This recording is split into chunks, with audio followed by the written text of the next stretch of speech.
So prison as a rebound is kind of like a placeholder ideology, and we understand what a rebound is. Usually, when you get out of a relationship with someone, with your core partner, your main partner, and then you're so wounded by that to the point that you just don't want to be alone, and so then you go and reach and pull at someone who is really going to fall up under the category of rebound, but you're going to sell that person a dream that they are really a core partner when they're really not, and you use that person as a placeholder until the person you really want to be with comes back around, right? Until that person comes back around. And so when they don't come back around, you tend to sustain the rebound relationship. You have no intention of marrying the person, and even if you did marry the person, your intention is to go and cheat with the ex partner or cheat with a new partner. The new partner is going to be the upgrade from the rebound. But as long as you can sustain the rebound relationship to get whatever needs you need to get met, you're going to use it as a placeholder. Where I see that men who go back and forth into prison, because they haven't learned the most important aspect of adulthood, which is go get a job, keep a job, go get their own place, keep their own place. That's it. Don't go from your mother's house to your girlfriend's house, no matter what she says.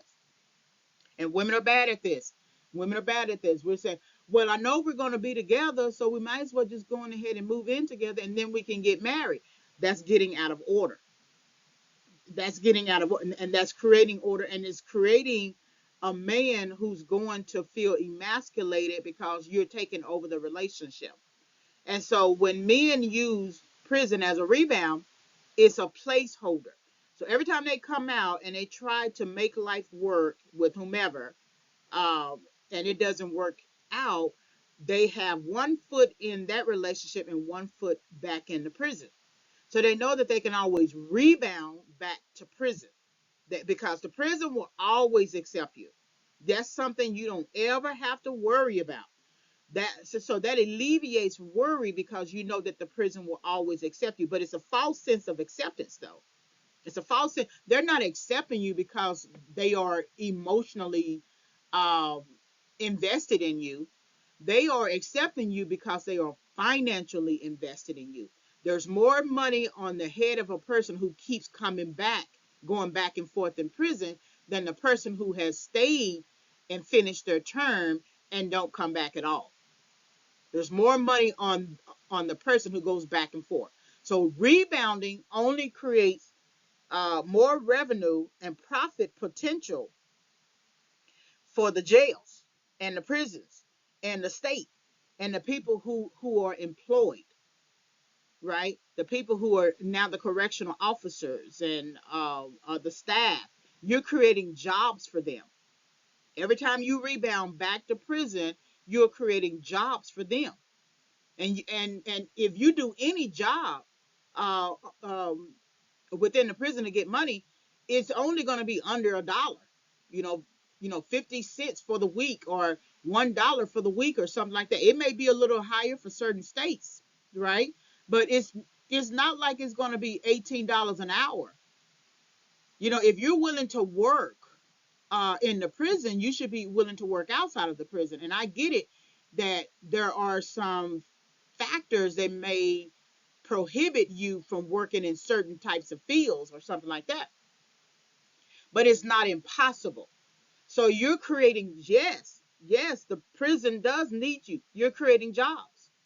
You are creating jobs for people who then go home to their house and cook their own food and don't have the jail on their neck. Don't have to deal with the warden after 5 o'clock, right? They put in a shift 8:30 to 5, 10:30 to 7, 9:30 to 6, 11:30 to 8, and then they can go home. So yes, the prison does need you. Every time you rebound to the prison, you are making sure those people maintain their livelihood. You got to cry about that. You got to think about that. You got to grieve about that. Because if you stay out, it it it affects the state's quota. It affects the investors' quota. The more people stay out, I noticed that there's this high rate of drugs on the in the streets, and many people were staying out of prison and not going into prison. There was a whole season of that, and then all of a sudden you got this high drug activity, fentanyl, people dying, etc. And so people are returning to prisons. A lot of the younger generation today, and I don't know the generational terminology, whether it's Gen Z or millennial. I'm Gen X. A lot of them are just reckless. I mean, like reckless to there's reckless, and then there's violently reckless, where they literally don't care about going to prison or going back to prison. So they're rebounding from some other situation that's going on in their life. And it's much easier to deal with prison than to deal with the current situation in their life. It could be a family member, it could be dealing with a job, not being able to get a job or something like that. And the only way that you're going to really get a job and do what you need to do is to get some kind of education, whether it's vocational education, whether it's college education, whether it's a certificate program. The only way that you're going to be able to pull yourself out of your current situation, and whatever type of situation you're in, you're going to have to get some education. Even if you get a CDL license, you take truck driving classes or something like that, and you can build on that and have your own business. It's still something. It's still education.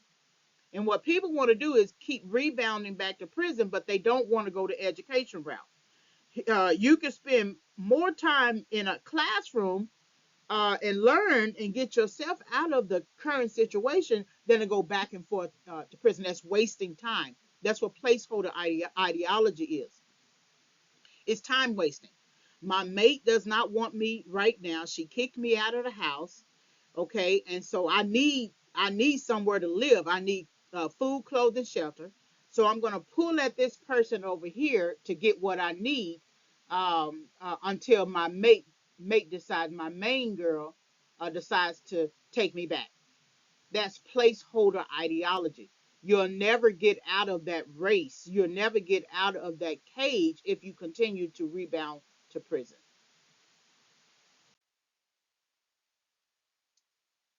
All right, so now that you've gotten to the end, this is you can visit, subscribe, and follow. My website is reginayfavors.com. Then you can visit my YouTube channel, youtube.com// at Regina Y. Favors. And then I have an author store, reginayfavorsauthor.com. I also have other types of websites as well. So thank you very much for listening.